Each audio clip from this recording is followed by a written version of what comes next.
Sejam todos bem-vindos a mais um podcast Endorfine Seu Negócio, uma conversa sobre empreendedorismo. E agora vamos falar com um grande amigo meu aqui que eu tenho a honra de conhecer, que o cara simplesmente é responsável pelos maiores eventos de mountain bike do nosso país, do Brasil aqui. Se você gosta de mountain bike, com certeza você já deve ter pelo menos ouvido falar de algum dos eventos que esse cara realiza.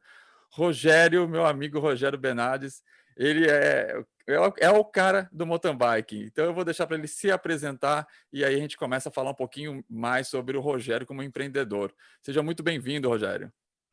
Bom dia, valeu, obrigado, Ramon, pelo convite. É um prazer estar aqui com vocês nesse momento, falar um pouco sobre esse projeto muito bacana que você tem. E vamos lá, vamos conversar um pouco e contar um pouco do que rolou nesses anos todos aí, né? Não, para mim é uma honra ter você aqui. Eu acho que você é um cara que virou um marco no mountain bike brasileiro, né, cara? Graças a você, a gente tem os maiores eventos mundiais, vamos dizer assim, né, aqui no nosso país, né? E ajudando a despontar muitos atletas para o mundo todo. Agora me conta um pouco mais sobre o que te trouxe, o que te levou a começar a realizar eventos de mountain bike, e aí você pode, se quiser, emendar já na sua carreira dentro desse meio, que eu vi que você tem mais de 26 anos, se eu não me engano, dentro desse mercado aí de eventos, né? Não, assim, na verdade, eu acho que o mountain bike foi um acaso que aconteceu, poderia ter sido qualquer outro esporte, né? Que aconteceu de eu começar a fazer, mas eu sou publicitário, fiz pós-graduação de marketing na ESPN em São Paulo, sempre trabalhei com eventos, tinha uma agência de eventos em São Paulo durante algum tempo. Lá atrás, quando saí eu e um amigo meu de Belo Horizonte de carro com a mala e fomos morar em São Paulo para estudar, né? Porque eu já queria estar indo para São Paulo, nasci em Santos, morei um tempo em São Paulo, então assim, eu sempre falei com esse amigão meu que é o Xande, né? E só quando formar eu vou vazar daqui, eu quero ir para São Paulo, porque é lá onde a gente aprende a trabalhar e tal, né? O mercado é muito mais ativo, as coisas acontecem com uma velocidade maior, né? Tudo é bem diferente de Belo Horizonte na época, né?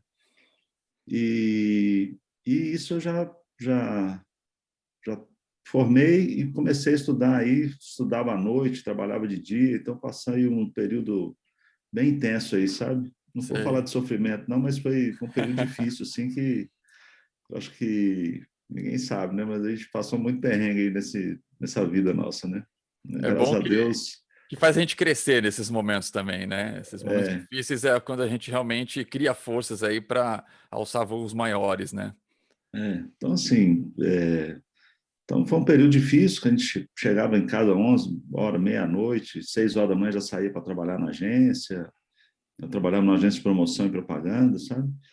E aí as coisas foram acontecendo, né? Então, e aí essa agência que eu trabalhava mexia muito com eventos, né? Na época não tinha internet, não tinha celular, né?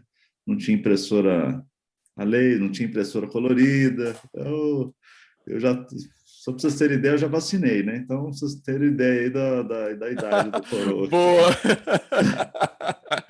Eu não Mas posso foi falar só, muito que logo, logo sou eu, cara.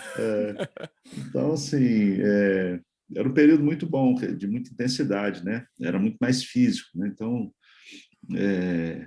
a gente visitava o cliente, voltava para a agência, criava os layouts todos na mão, com paintbrush, né? Com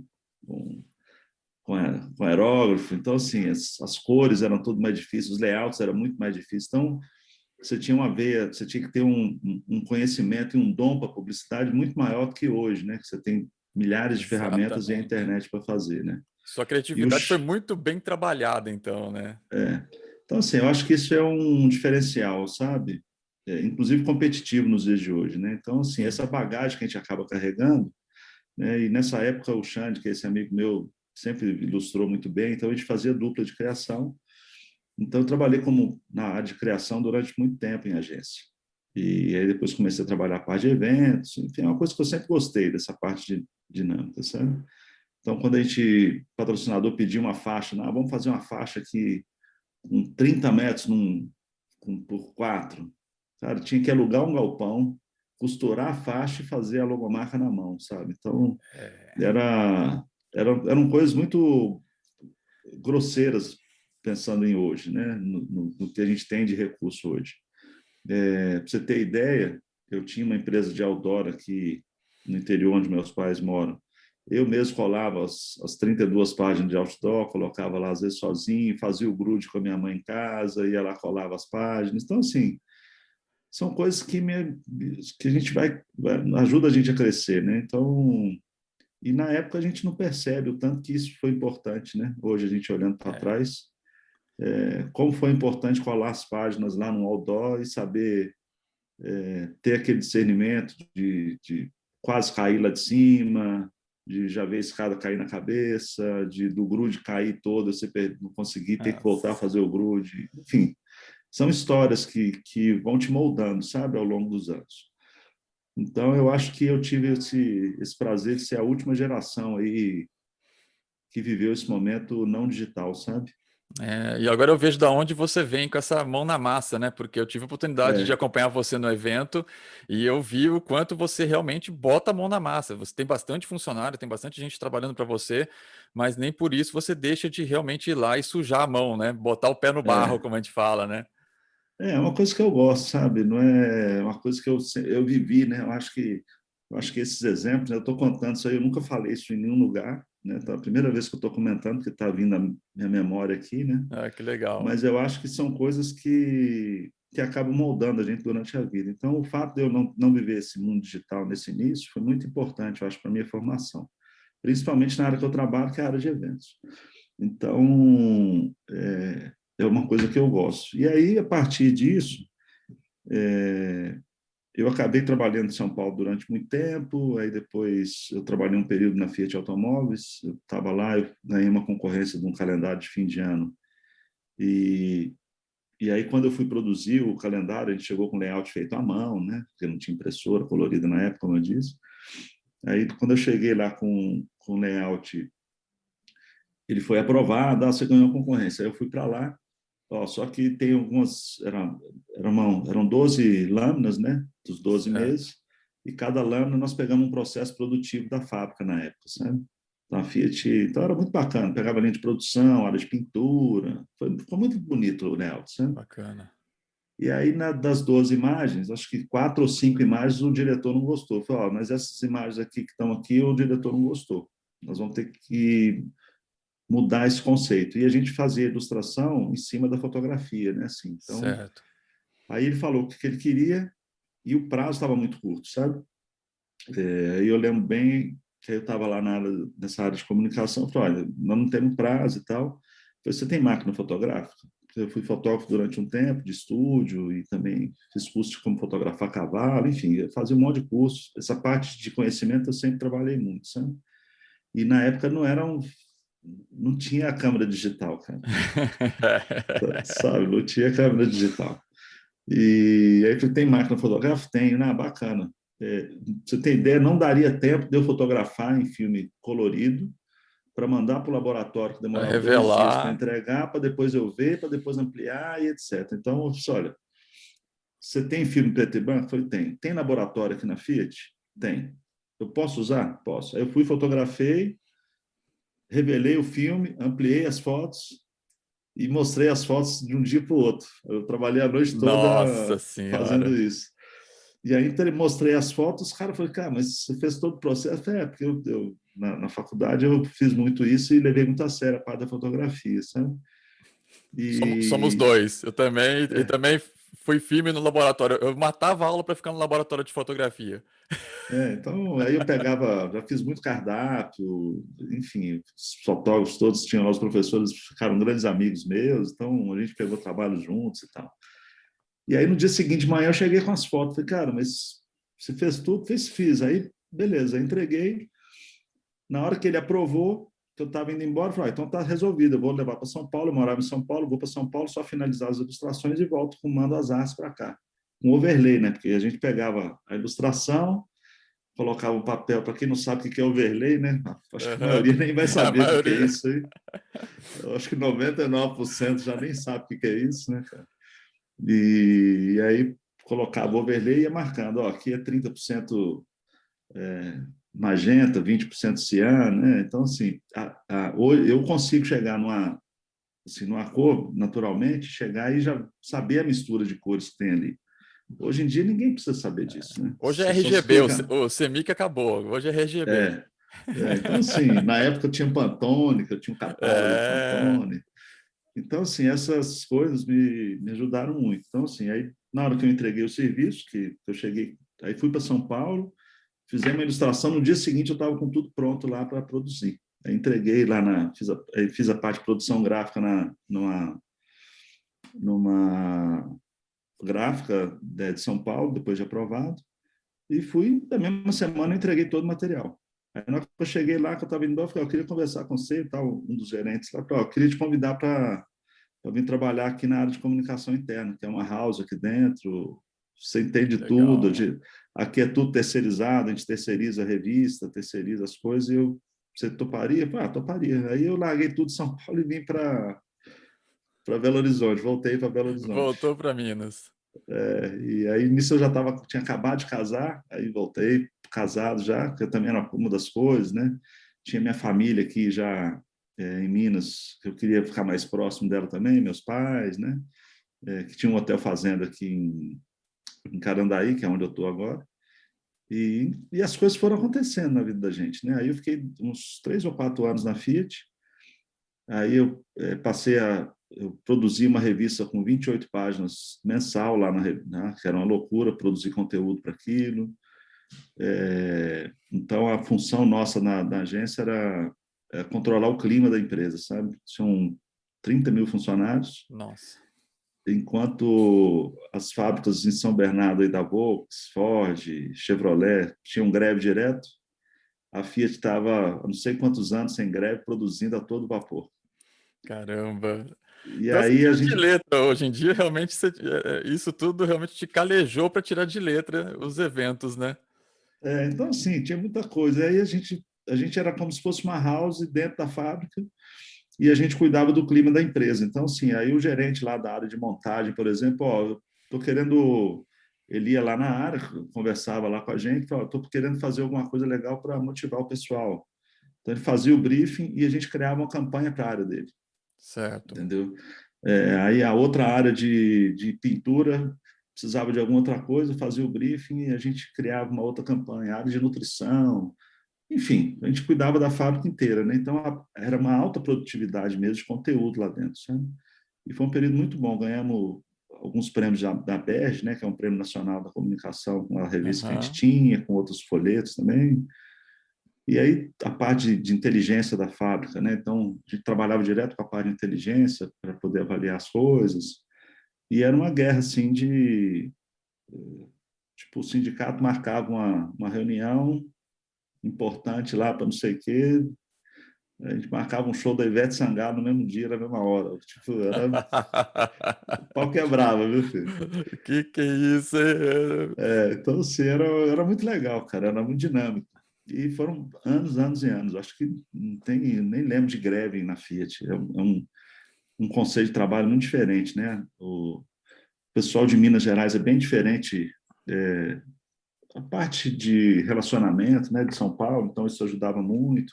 Aham. O estilo de gestão do italiano na época tinha muito mais italiano do que hoje, né? A fábrica, a Fiat, apesar de ser italiana, a gestão hoje tem muito, acho que a maior parte dos cargos hoje é ocupado por brasileiros, do que na época que tinha muitos italianos. E hoje nem a Fiat faz parte de um grupo, né? Comprou até a É, Peugeot e a Citroën agora, então virou verdade. Jeep, enfim, o trem virou um monstro, né? Mas na época era uma coisa muito legal. Então, e aí, depois de uns quase 4 anos, eu resolvi sair de lá e trabalhar com os meus pais aqui no Hotel Fazenda. O pai queria ampliar, pô, vem para cá. Eu ia todo final de semana, eu ajudava no que eu podia, né, nos horários livres. Certo. A logomarca eu criei, fazia alguns materiais. E aí eu resolvi sair e vir para o hotel, fazenda da minha família aqui na fazenda, né? E aí uma das primeiras coisas que eu fiz foi fazer um evento de mountain bike. Eu andava de mountain bike na época. Ah. Aí pronto. Aí que Aí, foi o start da coisa toda. aí eu brinco que poderia ter sido qualquer outra coisa. Se eu gostasse de bocha, a Copa Internacional seria de bocha, não seria Exatamente. de mountain bike, né? Porque aí eu levei muito a sério, fizemos uma prova muito bacana, o pessoal gostou demais. O objetivo do evento era trazer o resultado para o turismo da propriedade, né? Entendi. Então, por acaso, era o mountain bike. E aí deu muito certo. As provas de mountain bike tinham, na época, tinham pouca estrutura para atender família, pessoas, e aí nós eu entrei com um projeto diferente, que era, tinha pista muito legal, Certo. mas tinha hospedagem, tinha banheiro, tinha restaurante. Então, todo o pessoal, em vez de vir sozinho, começou a trazer as famílias. Aí o evento foi É... crescendo E seu e pai aí topou logo de cara quando você fez a proposta? topou, curtiu demais, curtiu É, demais. Não, vou fazer e isso é tal. Foi importante, muito né? bom. E na época tinha a produção da fazenda tinha gado de leite e tal. Então foi difícil porque você tinha que colocar o gado em algum lugar e era muito difícil, né, cara? Na época Uhum. você pega essas fitas de demarcação aí né, que hoje você tem esses rolos de bump, eu quase não consegui dinheiro para comprar rolo de fita zebrada, né? E Imagino. era caro, né? Então assim, aí essas fitas zebradas, acabava o evento, eu pegava pedaço de madeira e saía enrolando para Enrolando. reaproveitar no ano seguinte. Então assim, eram situações muito diferentes de hoje, né? Então, o reaproveitamento, a gente fazia um reaproveitamento, mas não era uma questão ambiental, né? Hoje a gente tenta usar o menos possível, e a gente está sempre pensando na questão ambiental, porque você tem muito material disponível É. que você tem que mandar para reciclagem, né? Então, na época a gente fazia uma reciclagem igual garrafa de refrigerante, antigamente era de vidro, né? Ah, era Aí verdade. surgiu alguém aí, teve uma ideia maravilhosa de fazer plástico. Não, maravilhoso. Você não tem que guardar mais nada no armário. Virou um problema mundial, né, cara? Exatamente. E É agora está todo descartável. mundo. É, e agora está todo mundo voltando com vidro. Oh, estamos cuidando do meio ambiente, vamos voltar com vidro. Cara, 40 anos atrás já era assim, cara. Não Que libera novidade é essa? substância, né? Então, É o sempre assim. povo. Então, quem cria uma campanha hoje falando um negócio desse não tem noção do que aconteceu, né? É verdade. Do que aconteceu no passado. Então, assim, foi um período difícil, mas com muita garra, assim, muita força física mesmo. Não tinha a divulgação, eu entrava dentro do carro e ia para as cidades levando cartazes para colar nas lojas de bicicleta e oficinas de bicicleta. Era uma coisa muito braçal, Ou né? seja, foi uma Então, excelente escola, né?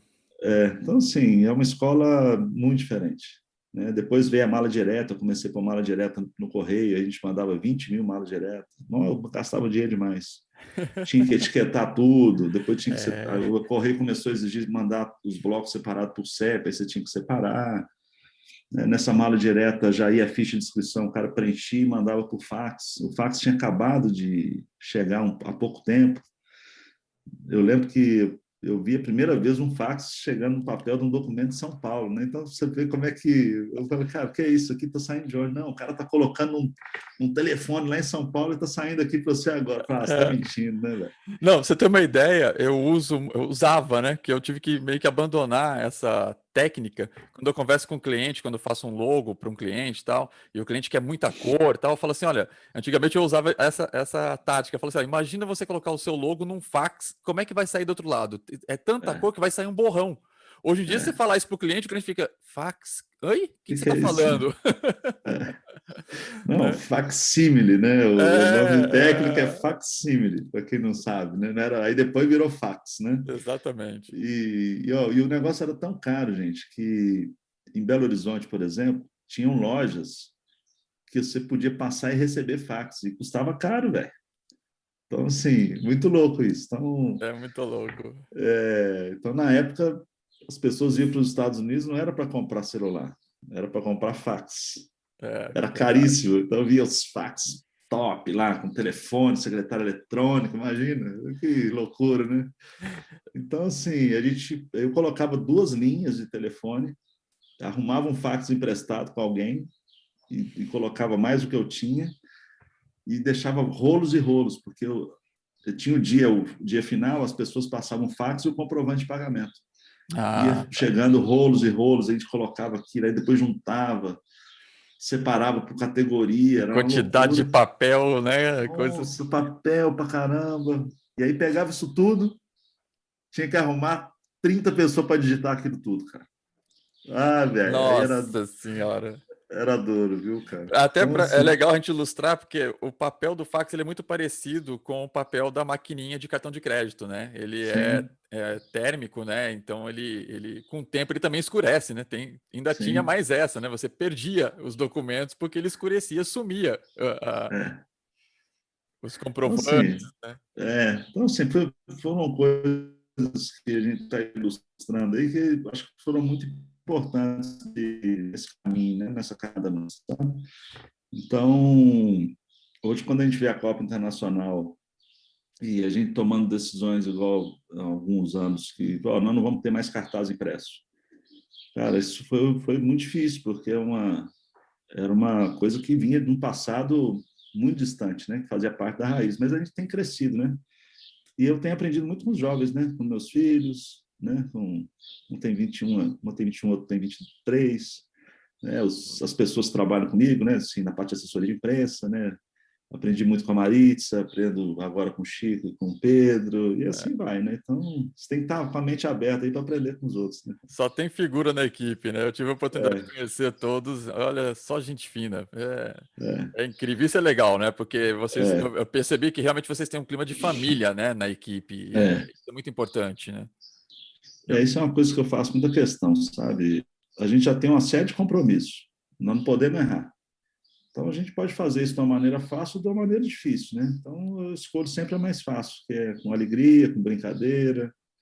A gente tem nosso grupo no WhatsApp aqui que fica um zoando o outro. Aí o cara sai do grupo puto e a gente põe ele de novo no grupo, fala, não pode sair e Não tal. pode sair.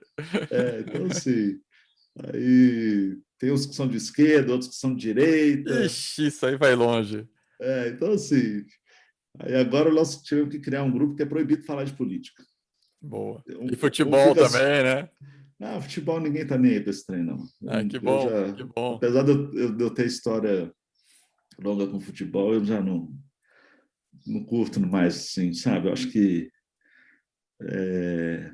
futebol, cara, ele tá, igual nós estamos falando de facsímile, futebol tá ficando para trás, cara. Eles estão parando É, no tempo. As coisas que eles usavam, as comunicações, os canais de comunicação de rádio e televisão para poder ludibriar, falando que o futebol era o maior esporte do mundo, acabou. exatamente. A gente tem tanto Hoje você tem o atleta bom surf, aí.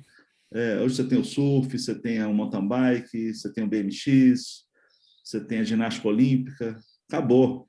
A gente tem Por nosso que um menino de ouro do esporte mountain bike aí, o Avancini, né? Despontando é, aí. e você tem, cara, então acabou. O futebol é como qualquer outro esporte. Só que, historicamente, é um esporte que politicamente se preparou mundialmente, se acha o melhor dos mundos. Você vê que Copa do Mundo aqui no Brasil foi um maior fiasco. Exatamente. Nós conseguimos ver, eu mesmo vivi Copa de 70, Copa de 74, 78, 82, o Brasil parava. Cara, que bobajada isso aí. Você vê, parar uma empresa para ver um jogo de futebol do Brasil, cara. Vira feriado, né? Então, assim, são coisas que antigamente eram justificáveis, hoje não é mais. Né? Eu acho que, você não é nacionalista. Eu não sou, gosto do meu país, tenho o maior orgulho de ser brasileiro, sabe? Mas Você não precisa gostar de eu faço futebol para questão isso. de eu faço questão de parar uma etapa de Copa do Mundo de mountain bike para ver o Avancini do que ver um jogo do Brasil lá, Exatamente. sinceramente. Então, assim, Somos mas dois. isso é um problema histórico, sabe? É uma coisa É, mas o grande problema do futebol, mas também não quero desmerecer o esporte, não. Porque o futebol é um esporte muito bacana, eu acho que tem meu time de preferência, né? Como eu vivi lá no passado, torço para o Santos, que eu nasci lá, tem cadeira cativa lá na Vila Belmiro, toda vez que eu vou lá eu é, gosto de ir, então assim, eu curto também. é só o foco, né? Dá um foco demais para esse esporte. A gente tem atletas e outros esportes tão bons quanto, né? E É, aí TV, etc, não explora isso, né? Tá aí o seu caso é, mesmo, o Avancini despontando no mundo inteiro e ele sim, quando mal dão uma notinha para falar dele. E olha é, lá, e ainda chama de não sei o que esporte, bota lá, né? Globo Esporte, vai, vamos falar o nome é, aqui. é Esporte o Globo quê? Futebol, Globo né? Futebol, acabou, não É, tem outro esporte. é. Então, assim, mas o grande problema disso é que houve uma concentração de renda muito grande no futebol, É, porque verdade. os veículos de comunicação de massa escolheram o futebol para isso, né? Então, gasta-se lá milhões e milhões e bilhões de dólares e de reais em São cima do salários futebol. milionários, aí toda criança quer É, crescer, quer ser jogador de futebol, porque daí resolve a vida dela e da é, família toda. é. Então, assim, e aí as bases salariais do futebol são diferentes, enfim, mas eu acho que as coisas estão mudando, sabe? Mas politicamente é uma questão muito forte, né? Existe a bancada da bola lá no Senado, que é forte lá no Congresso. Então, toda É, vez que tem uma discussão que o futebol vai perder alguma força, existe o movimento uma todo, né? existe um movimento ali para que isso não aconteça, mas é uma coisa que vai acontecendo naturalmente, cara. Está Exato. acontecendo, né? Mas de qualquer forma, assim, o que eu estou querendo dizer, contextualizando essa questão do futebol, é porque realmente virou uma paixão mundial, é um esporte que foi muito preparado para isso, mas existem outros, né? Exato. Que se você pegar países como a Itália, por exemplo, a paixão nacional é o ciclismo, né? É, Você pega a Colômbia, eu tenho um podcast que eu fiz com o Alisson Ferreira, e a gente conversando muito, ele falando que ele ficou muito impressionado quando ele foi à Colômbia. E bicicleta, é o país do ciclismo, é muito louco. E aí tem o Ergan Bernal, né, que já competiu até na é, Copa como júnior e ganhou o Tour de France e tal, e ele tinha um moleque lá que estava com a camisa do James Rodrigues, sei. da seleção lá da Colômbia, do Real Madrid, que estava jogando e tal. Eu falei, pô, você gosta de futebol? Não, eu gosto de futebol, mas eu gosto de ciclismo. Ah lá. E o Ramos, você gosta do Ramos? Não, eu gosto do Ramos. Mas eu gosto mesmo é do Gamenal, eu gosto mesmo é do Quintana. Então, assim, o ídolo dos caras lá não são os caras do futebol, né? Então, a paixão lá é outra, sabe? Tem outros esportes, dependendo do país, tem um esporte diferente, né, do outro. Então, mas eu acho muito bacana, tem lugar para todo mundo. Eu acho que o esporte é uma ferramenta muito importante de desenvolvimento humano, sabe? Com Então, certeza. independente de qualquer que seja. E se o futebol tem um papel importante nas crianças, o mountain bike já é um pouco mais difícil, porque envolve equipamento. Exato. Você pegar o hipismo já é mais difícil ainda, porque envolve um animal que já é O custo é alto. um elemento mais difícil, enfim. Então, É cada como eu esporte falo, tem a falo sua. do triatlon também, né? Pô, são 3 esportes, é um esporte que acaba ficando caro, né? É. Então, cada esporte tem sua complexidade, sabe? Então, é por aí, né? Mas é isso. Aí, voltando aí, nós viajamos nessa questão do esporte, né? Então, aí em 99, 96, nós fizemos a primeira prova aqui na Fazenda. Aí foi Certo. muito bacana, 97, 98, e em 99, existia aqui em Minas a AMETUR, que é a Associação Mineira das Empresas de Turismo Rural. E eu fui nos fundadores em 96. Logo quando eu vim para a Fazenda, outra coisa que eu não falei, né? Eu fui consultor do Sebrae de Turismo durante muitos anos. Então eu viajava muito para Nossa. poder trabalhar essa questão não falo nem da aula, né? Mas de passar os conteúdos e fazer consultoria para fazendas que quisessem trabalhar com turismo dentro dela. Empreender E no na época só se turismo. falava em hotel fazenda. E aí, na época, eu comecei a trabalhar as questões de outras atividades que não só hospedagem, né? De Ah, visitar a produção de um café, né? De ter um esporte ali, da, da, da propriedade ter um DNA lá com foco na mountain bike, igual é o nosso caso, ou no passeio a cavalo, em cavalgada, enfim. E eu viajei muito, né? E aí, nessa questão da Metur, em 98, eu entrei com uma proposta lá na associação de fazer a Copa Metur de mountain bike. O evento tinha sido um sucesso lá na Fazenda e eu queria fazer isso em outros hotéis fazendas associados, sabe? E aí nós fizemos 5 etapas, cara, foi muito bom. caramba, cinco Foi, etapas. 5 etapas. Foi um sucesso. E aí eu trabalhava à noite, porque eu tinha um hotel fazenda. Eu era consultor do Sebrae, eu era voluntário na associação. Então, assim, é um período que eu trabalhava muito. Viajava o Brasil inteiro, né? Do norte, nordeste, dando consultoria. Então, era realmente muito difícil. Mas aí depois, no primeiro ano da Copa Metua, bombou. A mídia adorou a ideia. Os hotéis ficaram lotados, o crescimento do esporte foi muito grande, e aí eu tive que passar a fazer em grandes cidades e que tivesse Entendi. rede hoteleira para atender o evento, porque igual Araxá, então, são 6 mil leitos, então a cidade de Araxá lota a cidade, todos os hotéis, lota casa de família, aluga de apartamentos, chácara, sítio, aluga tudo, e Vai mais tudo. os hotéis da região. Você movimenta toda a economia, né? Então, da região, né? Nem da cidade mais. Então, a coisa foi crescendo e virou o que virou, né? Caramba, é uma história realmente. Mas aí para É. você, aí desse ponto então foi quando começou a nascer a Copa de mountain É, bike. então, aí foi em 99 e aí tem um outro momento importante, assim, que eu acho, que em 2004 foi quando nós fizemos o primeiro ano em Araxá, né? Lá no Grande Hotel. E nesse ano eu assumi a presidência da Ametur, sabe? Sei. Exatamente no evento. Nós fizemos um congresso lá no Grande Hotel, foram mais de 500 pessoas participar desse congresso de turismo rural, que a Metur organizou, eu assumi a presidência, e paralelo ao evento do congresso, eu fiz junto a Copa Metur de mountain bike lá.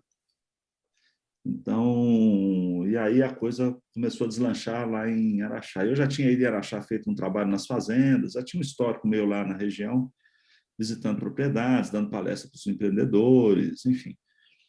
E aí a coisa acabou virando lá, muito bacana. E a partir do ano seguinte, a Copa Internacional, eu já consegui fazer ela válida pela UCI, pelo ranking internacional. Entendi. E aí foi, acho que não foi a primeira, foi uma das primeiras provas internacionais, eu fiz até aqui na Fazenda. E aí eu não parei mais. Aí começou, já foi seletiva para o Pan-Americano 2007, e aí já contou pontos para 2008 em Pequim, aí já Aí começamos a foi entrar no, embora. aí não Entrou na, parou mais. na UCI, foi que foi, né?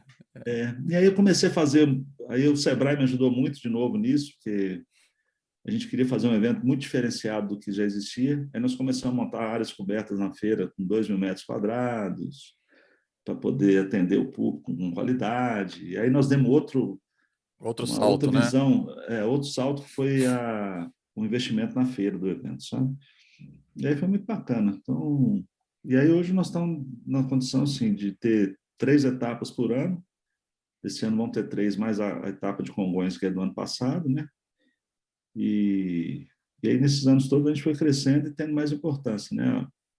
Araxá se tornou uma das 4 provas do mundo, contando como Rockclass, uma em cada continente, um na América inteira, era Araxá, Certo. depois tinha uma na Ásia, que é Israel, outra na Europa e outra na África, no Cape Entrou Epic. mesmo no circuito e foi embora. Aí eu comecei a apertar mais a mão e ter os patrocinadores que começaram a me ajudar para fazer a coisa acontecer, né? Aham. Porque o evento começou a ficar mais caro, né? Premiação em euro, enfim. Você tem umas outras coisas, aí o evento começou a ficar mais sério, sabe? Sobe o nível, né? Aí tudo sobe também, né?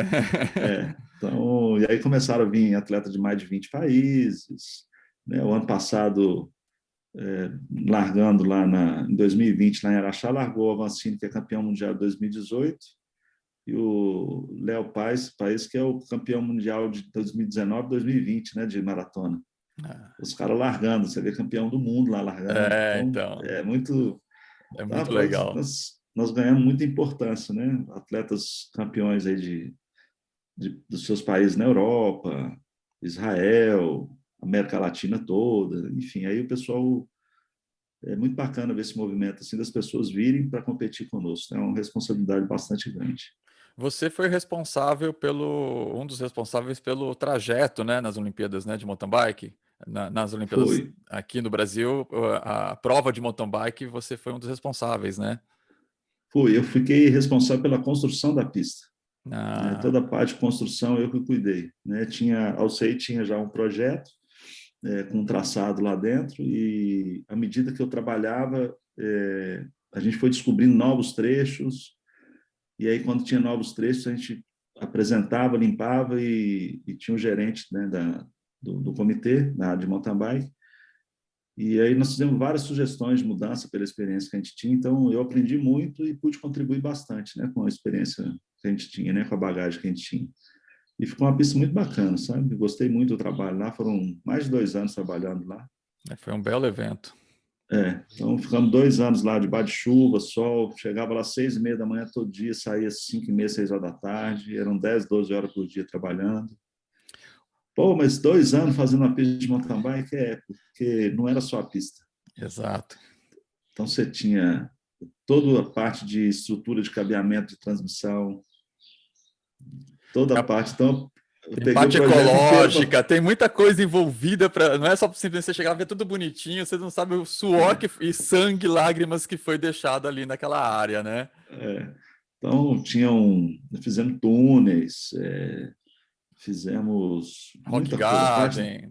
A parte de drenar não tinha pedra lá, né? Então eu ia na pedreira, Nossa escolher as Senhora. pedras, escolhia as pedras lá grandes, aí chegavam as pedras, descarregava, aí a escavadeira para movimentar as pedras eram enormes, tinha que ser uma escavadeira maior, e enfim, eram muito grandes mesmo. E aí a parte de drenagem da pista foi uma das partes que nos deu mais trabalho, É verdade, isso porque aí a gente tinha que pensar o seguinte: e se chover no dia dos jogos, né? Tem não que dar para pode alagar, pedalar, né? tem que dar para pedalar. E choveu. As pessoas nem imaginam isso, né? E choveu e a prova aconteceu e ninguém precisou descer da bicicleta igual esse final de semana lá na República Tcheca. Não, Que eu aí, achei ó, a prova, entendeu? que Galera orgulho, hein? empurrando, velho. Então, assim, foi uma coisa muito legal, né?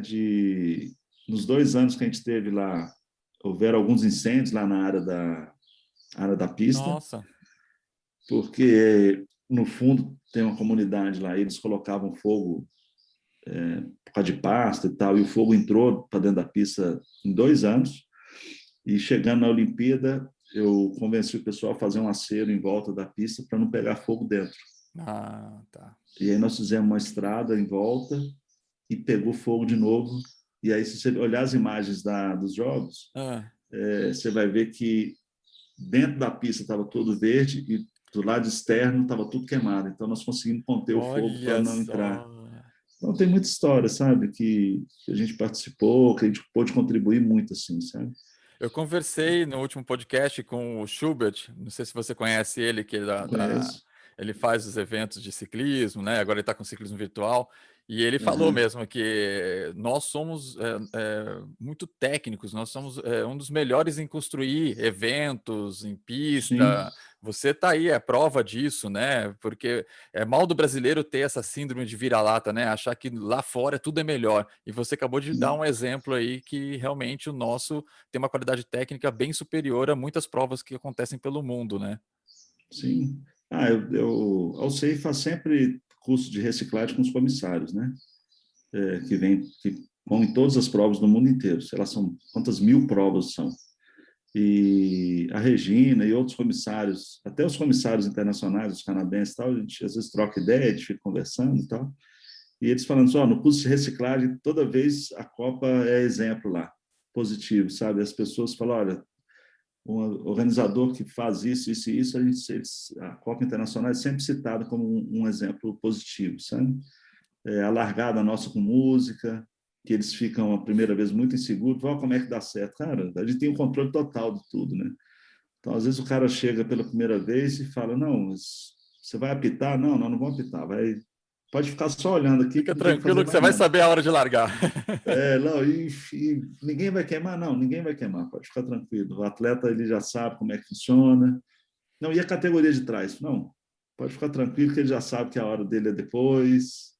Então, os atletas são responsáveis por esse sucesso também, sabe? Eles têm um comportamento na Copa Internacional conosco lá exemplar. Muito Então, legal. acho que tudo é um contexto, né? Acho que o atleta, a equipe, o público lá em Araxá, que é espetacular. Então, esse É, contexto todo, tudo contribui para que o negócio seja faz muito muita melhor, sabe? diferença o público, realmente. E eu vi que É. você também mexe com os eventos da Red Bull.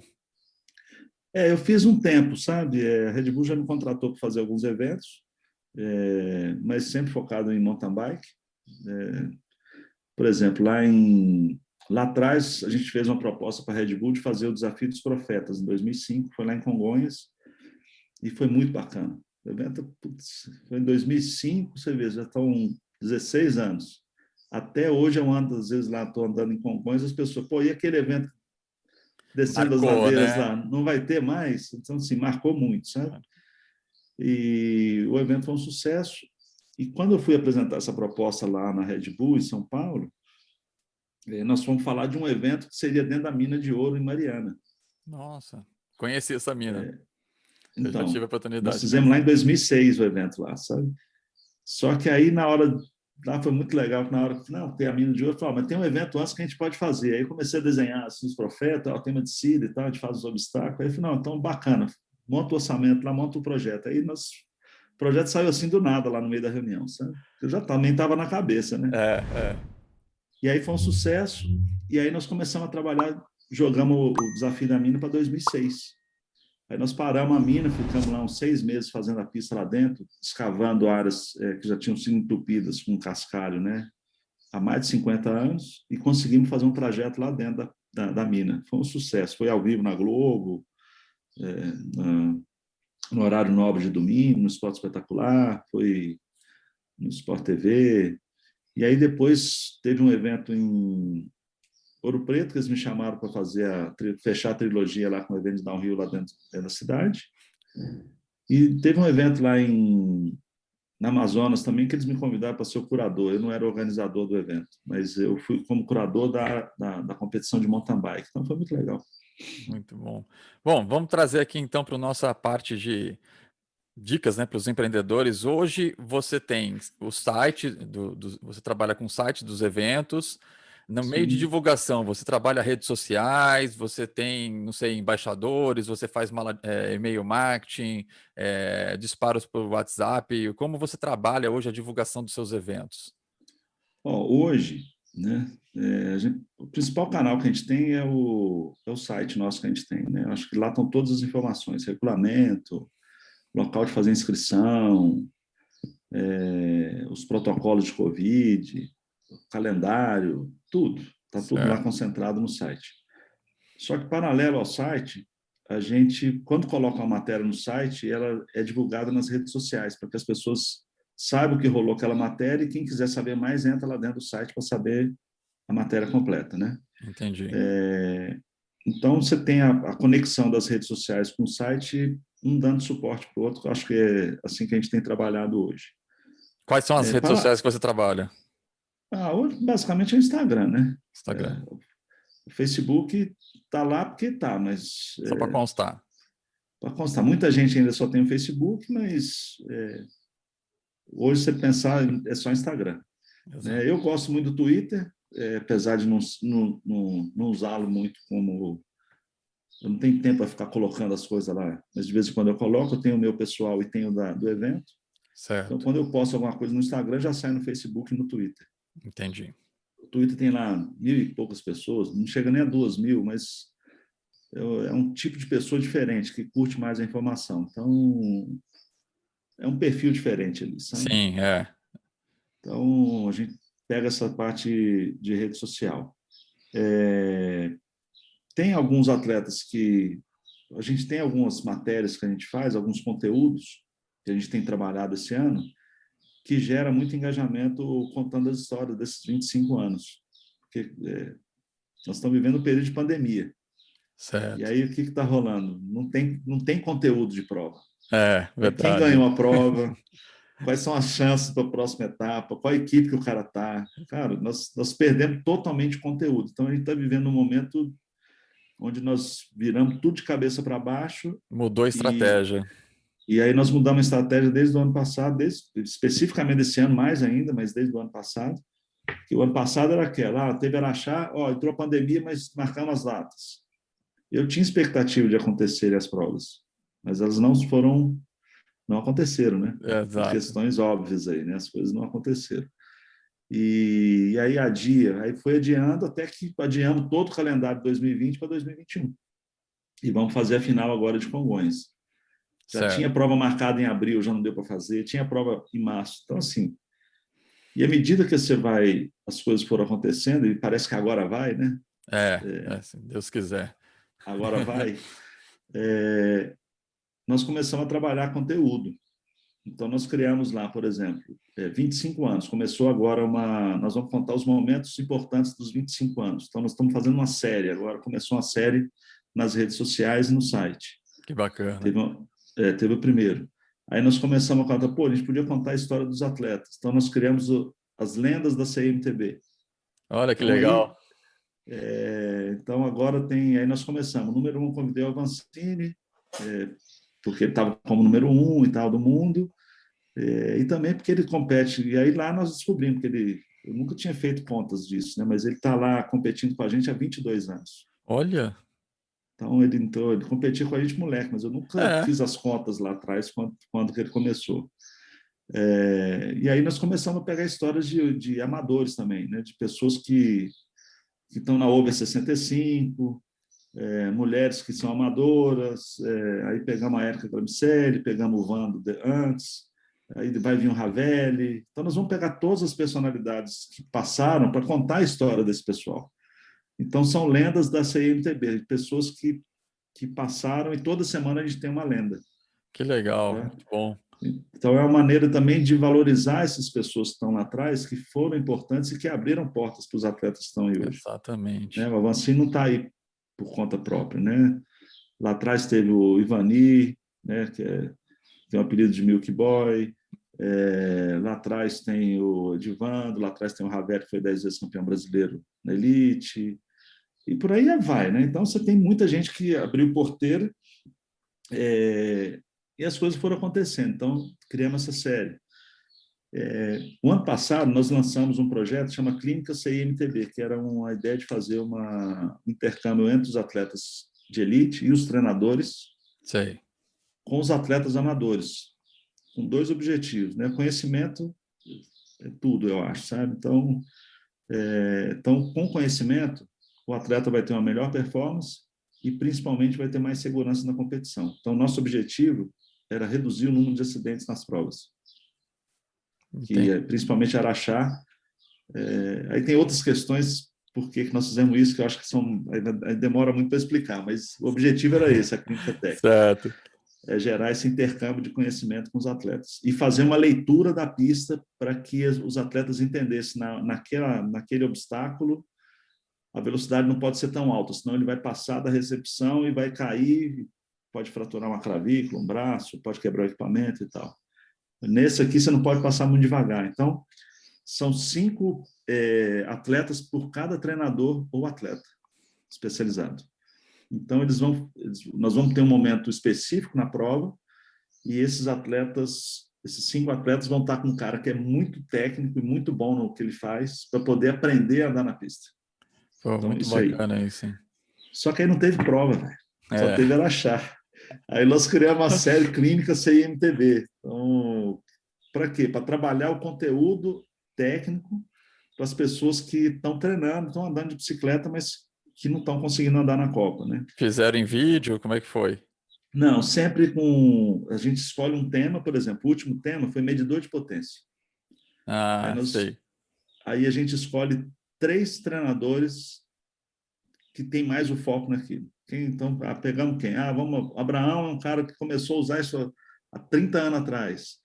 O Hugo, lá da OCE, é um treinador que usa isso.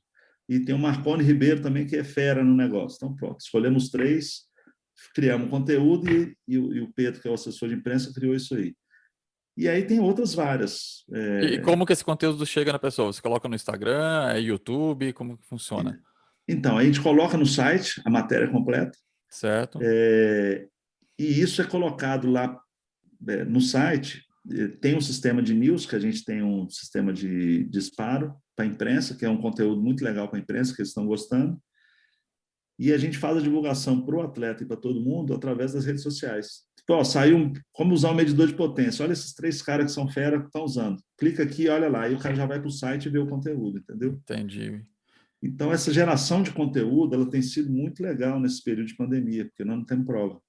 E na hora que começar a prova agora, aí nós não vamos conseguir fazer esse conteúdo mais. Aí nós vamos esperar baixar de novo, aí a frequência vai ser menor.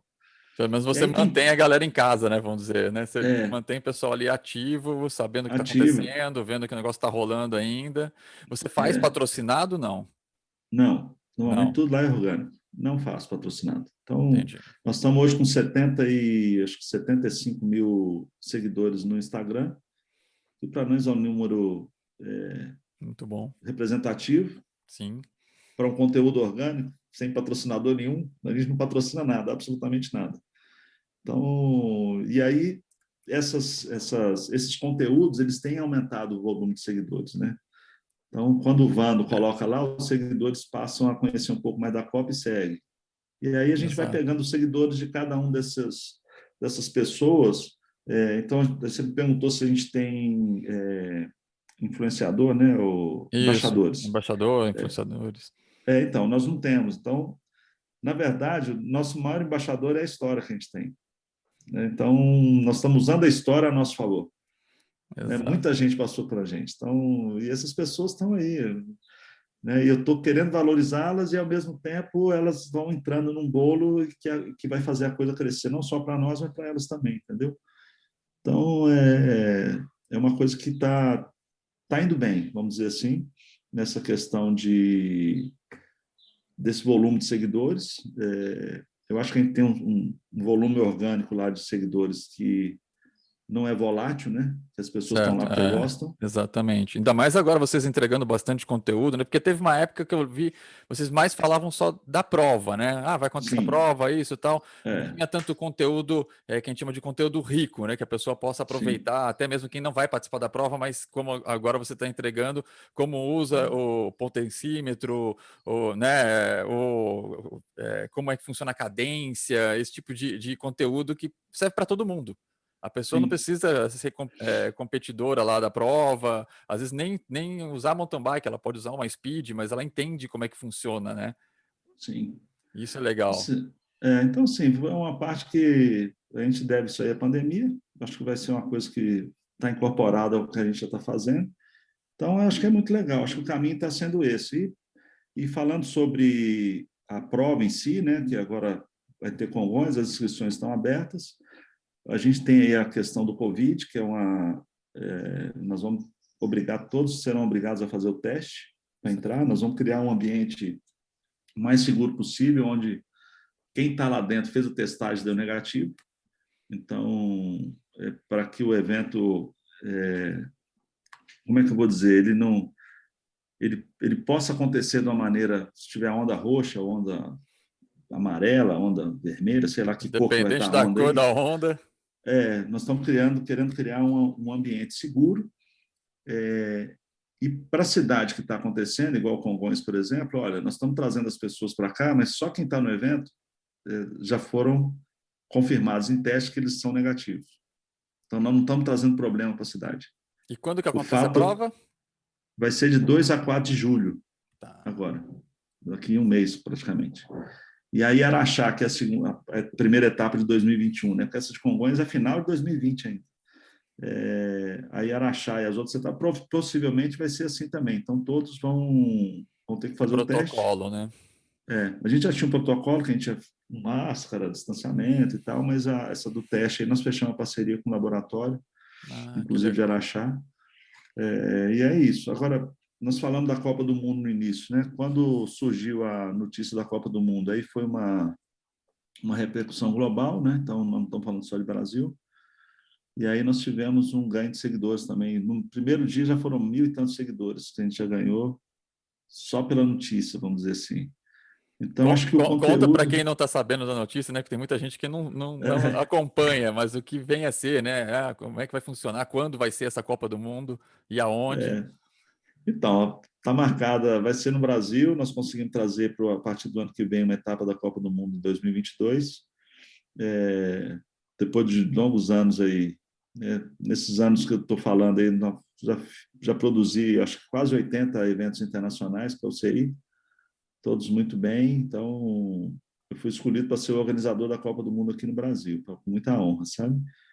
Que Está orgulho. programada para Petrópolis e vai ser um show, né? O que a gente vê na Red Bull TV e em outros canais, a gente quer fazer justamente aqui. Nós vamos ter aqui no Brasil os melhores do mundo vindo para o Brasil competir. Então, Que oportunidade para a gente poder assistir, né? Ver de perto, é, acompanhar uma Copa do Mundo de mountain bike.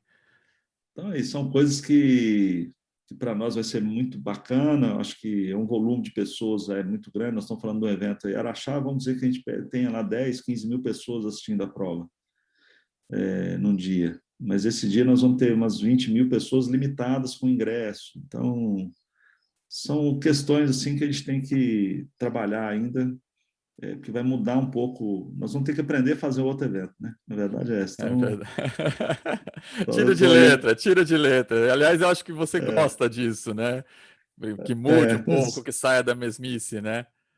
então, esses desafios são grandes. O maior problema de uma prova dessa é a questão de orçamento, né? Porque o orçamento É. ele se transforma, é uma prova muito mais cara, é transmissão ao vivo, premiação em euro é muito maior, tem as taxas internacionais, né? Então você tem a complexidade é maior, né? Com a transmissão ao vivo dessa tem 100 pessoas trabalhando. Então você ter lá uma semana, É uma estrutura para tudo isso. então você pega hotel aí, você vai gastar muita grana com muita gente, alimentação, tudo é muito, né? É. Então você vai alugar lá 300, 400 banheiros para atender todo mundo, praças de alimentação, geradores de energia. Então, assim, é uma coisa muito grande, sabe? E aí, mas vamos em frente. A equipe está aí Vai tirar de e letra, tenho tem certeza. muita gente ajudando aí a tornar isso realidade. Mas então, para fechar aqui o nosso papo, que foi, nossa, por mim eu ficaria aqui horas. Você tem muita história, com certeza, para contar, muita coisa legal. Eu geralmente eu pergunto para os meus convidados que eu falo, se você fosse, você de repente tem uma frase, um filme, algum ensinamento para deixar para o empreendedor, eu até brinco, eu falo assim, se você fosse você, Rogério, fazer um patrocinado, né, para poder atingir o maior número de pessoas, porque você fala, pô, o cara que vai empreender no Brasil, ele não pode passar por essa vida de empreendedor sem ouvir esse conselho, sem assistir esse filme, sem ouvir essa frase. O que você gostaria de deixar para o futuro empreendedor ou para quem está empreendendo agora, né? Um recado ou um filme ou alguma coisa que você ache legal que a pessoa não pode deixar de realmente saber disso. Olha, eu acho que de tudo que a gente conversou, eu acho que o que eu posso dizer é que nas pequenas coisas que a gente aprende a fazer, a se construir e construir o que você está sonhando, sabe? Eu acho que outra coisa, você tem que fazer o que você gosta, que trabalhar numa coisa que você não gosta é muito ruim, você não vai conseguir crescer, Com certeza. né? Eu acho que isso aí é fundamental também. E eu acho que o maior exemplo que a gente tem lá, que eu posso falar com todo mundo no evento, nós temos que tratar todas as pessoas como a gente gostaria que fosse tratado, né? Então, se você está recebendo alguém, vai conversar com alguém, cara, você tem que tratar as pessoas, se colocar no lugar delas, né? Eu acho que você se colocando no lugar do seu cliente, com certeza você não vai querer fazer sacanagem com ninguém, né? Fundamental isso. Então, assim, esse respeito ele é muito importante, né? De fazer a coisa certa, de respeitar as pessoas, né? De não humilhar, de saber pedir desculpa. Enfim, eu acho que nós temos que nos relacionar com as pessoas, né?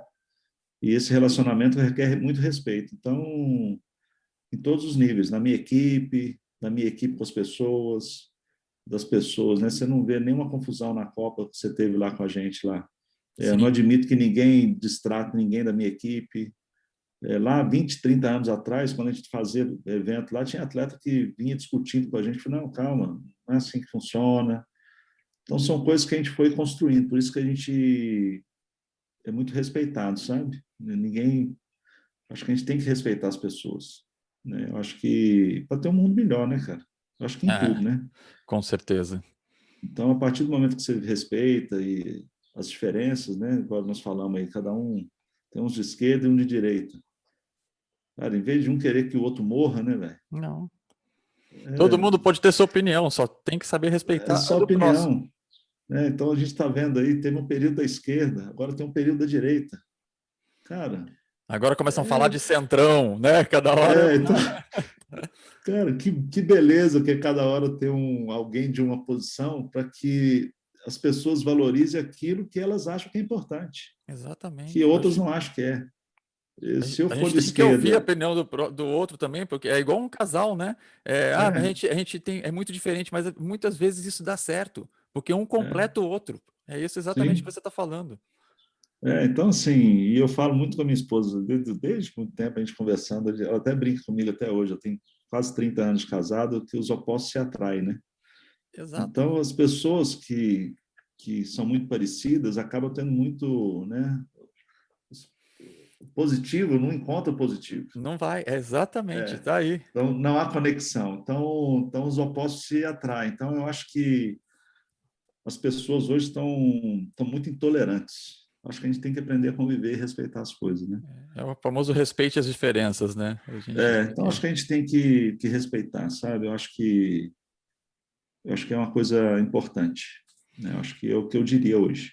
Bacana, Rogério. Bom, queria agradecer muito você ter tirado um tempinho para bater papo aqui com a O gente, passar prazer um todo meu, pouquinho aí cara. da sua história, da sua expertise nesse meio. É um cara que a gente pôde ver aqui que tem uma carreira brilhante principalmente, foi legal, eu realmente não sabia que você era publicitário, que era companheiro meu aí, passamos por muitas coisas bem parecidas. Eu falo que os publicitários de hoje não têm noção nenhuma de como era antigamente. Imagina se tivesse uma pandemia naquela época, como é que ia ser feito a divulgação das coisas, né? Se você não Não podia ia ter, né? não ia ter, ia ser no máximo mala É, direta e olhe lá, não tinha entrega, não tinha iFood, não tinha nada para nada. você, né? Imagina como a dificuldade. Então as coisas acho que acontecem nas horas certas, vamos dizer, até as coisas ruins, né? É. Então, legal saber toda essa sua trajetória aí nesse meio. Espero que as pessoas que estão nos assistindo, estão nos ouvindo aqui também nas plataformas, possam tirar o melhor proveito desse nosso papo. E, por favor, deixa aqui o seu site, a sua rede social, os seus meios de comunicação para a galera saber. Você já usou cola benzina, não, para fazer arte final? Nossa Senhora! É. Nanquim, caneta Nanquim, Fotocomposição, Nanquim é... 02, 04, Ixi, 08. tinha Ixi aquele senhora. estojo bonito. Era gostoso também, né, cara, ter É esse tipo bom, de equipamento. eu tenho tudo até hoje aqui, muito legal. Que legal. Bom, eu acho que assim, tem um site nosso que é o cimtb.com.br, que é de Copa Internacional de Mountain Bike. Lá tem todo esse conteúdo que a gente falou. Eu estou aqui na Fazenda Sossego, que é a propriedade que a gente tem aqui, herdada do meu pai, que eu cuido com o maior carinho aqui, do meu pai e da minha mãe, que a gente tem um centro de treinamento de mountain bike aqui, não é um bike park, então, mas a gente recebe, é uma área de treinamento, é uma área que eu falo que é usada para transferência de conhecimento. Então, Certo. a gente tem cursos aqui de treinamento de condução off-road de Big 3, essas motos 1000, 1200. Então, aqui virou um centro de treinamento desse tipo de moto. Tem um centro de treinamento de mountain bike, com pistas aqui. Eu optei por tirar todo. Eu não tenho animal nenhum mais na fazenda. Tirei todas as cercas, então, assim, para andar de bicicleta o tempo inteiro. Que A área é legal. razoavelmente grande, tem uma parte ambiental que a gente tem muito bacana, uma parte de reflorestamento. E aí eu fico aqui, né, com a pandemia, mudei para cá com minha família, estou muito feliz aqui. Vou em Belo Horizonte só passar o final de semana e volto. E estamos curtindo, Qualidade de preparando vida. aqui. Então, assim, estamos preparando o lugar para receber as pessoas. Então, e eu alugo aqui a fazenda. Então, e o site nosso é fazendasossego.com.br. Não é pousada, mas Certo. eu tenho uma área com 7 suítes. É bem confortável, é muito simples, mas é confortável, sabe? Então, eu estou aqui, assim, curtindo essa parte. E o evento é o nosso carro-chefe, né? Então, estamos nessas duas frentes aí. Vamos marcar um dia para conhecer ainda. Ainda Será vou um passar. prazer, viu? Com Bora, foi uma certeza. honra, viu, cara? Eu Obrigado agradeço. pelo convite, viu? Eu Foi muito agradeço. legal, cara. Foi bacana o papo. Estava com saudade de você. Fazia um tempão que a gente não batia um papo. Bom, as redes sociais, o site, tudo que ele falou vão estar aqui embaixo para quem está no YouTube. E Sim. queria agradecer mais uma vez, Rogério, obrigado pelas histórias, obrigado pelo ensinamento, obrigado por dispor desse tempo para falar com a gente. E galera, é isso aí. Não deixe de deixar aqui sua curtida, se inscrever no canal, ativar o sininho para ficar sabendo das próximas postagens. Toda quinta-feira a gente traz um episódio novo. Muito obrigado. E é isso. Até a próxima.